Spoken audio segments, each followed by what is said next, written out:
Hello, everyone! Today, we are making a breakfast staple that got millions of families through the 1930s and 40s. It's called fried cornmeal mush.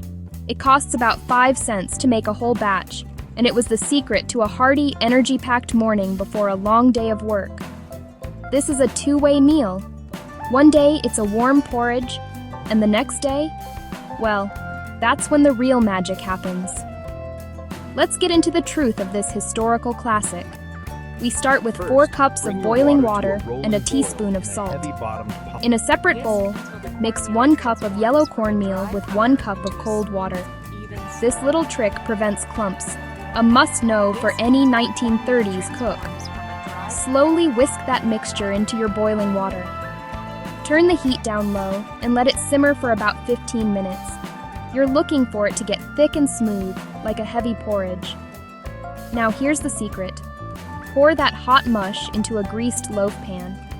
You have to let this sit in the fridge overnight.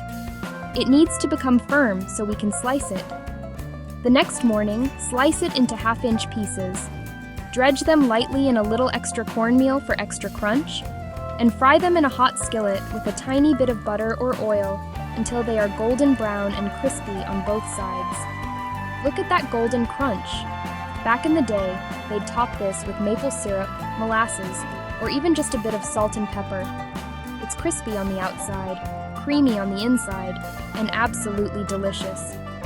If you want more impossible budget recipes that actually taste amazing, make sure to subscribe to TruthBytes. I'm heading out for my morning walk now. This was the perfect fuel. I'll see you in the next one. God bless.